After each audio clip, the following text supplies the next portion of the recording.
Hey everyone, and welcome back for another deep dive. Uh, Today, we're tackling something we all use every single day, but probably don't think too much about: media. Interesting. And I don't just mean like what show you're binging or whose posts you're liking. Right. This is about how media really works. Yeah.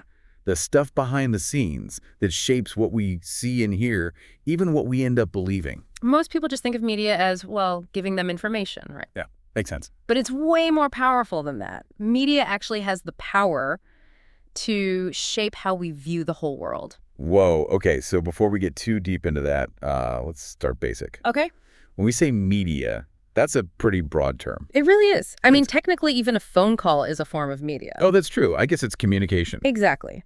But what we're focusing on here is mass media, the kind that reaches millions, shapes opinions, the big stuff. So like newspapers, TV, radio, that kind of thing. You got it. And it's wild to think how much that's changed even in recent history. Imagine no internet, no cable TV even. I mean, I can barely imagine life without my streaming apps.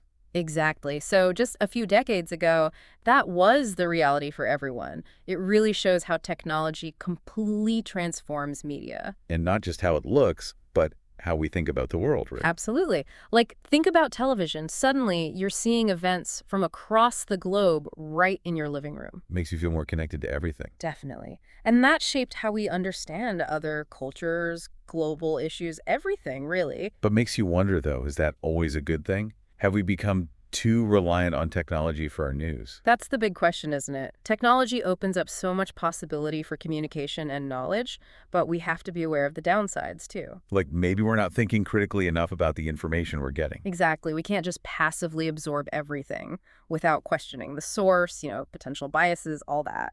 So much to think about. Yeah. Okay, just to sum up before we move on, media as a whole is a huge concept. Right. But we're zeroing in on mass media specifically, the stuff that reaches huge audiences. And how it's changed so much over time. Yeah, especially with the internet and cable TV becoming so widespread. And how that affects not just what we see, but how we think about the world. Big stuff. Really is. Okay, now before we dive into the really juicy stuff, any thoughts or questions about what we've covered so far? Let me think.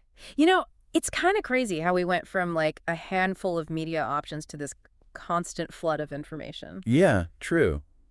Makes you think about, well, how do all these media outlets even survive? That's where things get interesting. It all comes down to money, really. Money, huh? I Yeah. mean, yeah, got to keep the lights on and all that. Yeah. But I never really thought about how much is actually involved. Right. It's often overlooked, but money is at the heart of how media operates.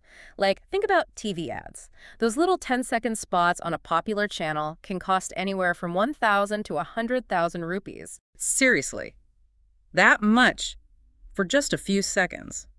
No wonder there are so many ads crammed into everything. It's a big business, and because of that, you have this, well, kind of complicated relationship between media outlets and the companies that are paying for those ads. Oh, I see where you're going with this. So if a company is shelling out big bucks for advertising, the media might be hesitant to, like, report anything negative about them? Exactly. It's this balancing act, right? Yeah. Media outlets need to stay financially stable, but they also have a responsibility to report the truth. But if they bite the hand that feeds them, those companies could pull their advertising money, and then the outlet's in trouble. It's a tough spot to be in, for sure. And sometimes this leads to something called agenda setting. Agenda setting. I've never heard that term before. It's basically where a media outlet might prioritize covering certain stories that align with, well, their financial interests. And maybe downplaying or even completely ignoring stories that might cause problems with those companies paying for ads. You got it. So it's not just about what gets reported, but also what gets left out entirely. And that can be really powerful in shaping how people view the world. Whoa, okay, so the media isn't just telling us what's happening. They're choosing what we think is important by covering some things and not others. That's the idea. And that's where things can get, well, a bit manipulative, maybe. I mean, it's not always intentional, but it's something to be aware of. This kind of reminds me of those two news reports we discussed about the factory closing protests. They were about the same event, but told completely different stories, almost like each had an agenda to push. Oh, absolutely. That's a classic example of what we call framing in media. Framing. Okay, another new term. What's that all about? Think of it like this. You can look at the same picture through different colored lenses, right? You're technically saying the same thing, but the color changes your perception. Oh, I see. So with framing, even if the information is accurate, the way it's presented can totally change how we understand it. Exactly. Those two news articles, they both reported on the same event, the factory closure, but one focused on the negative impacts on the city, like pollution and disruption. Right.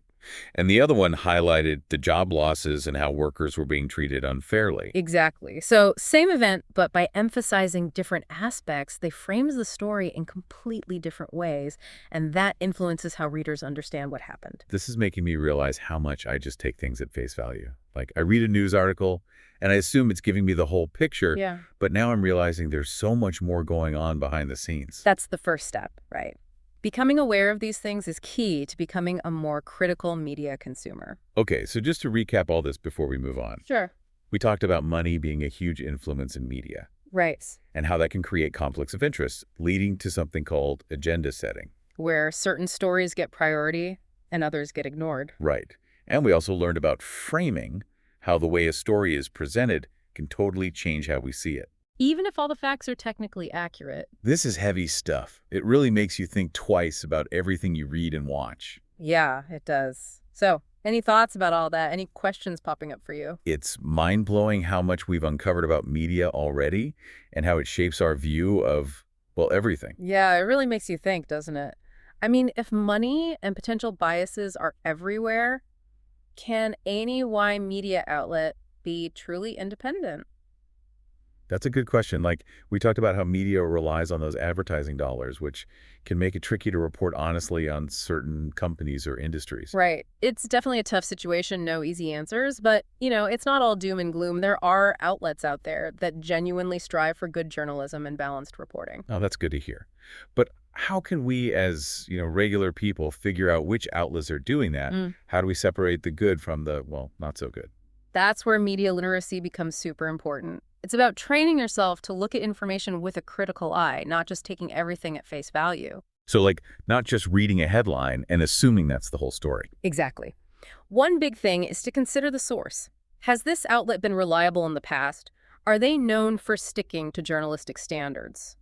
That makes sense. And what else? Well, look for balance in their reporting. Are they presenting different perspectives or just pushing one side of the story? So it's about actively engaging with the information, not just passively absorbing it. That's the key.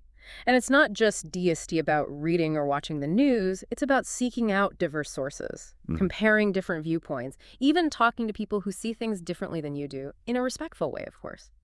This makes me think about what we touched on earlier, the rise of local media.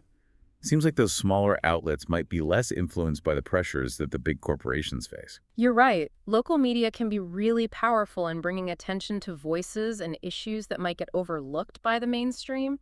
They're closer to their communities, so they can offer a more grounded perspective. Almost like a grassroots movement, empowering people to take control of their own narratives.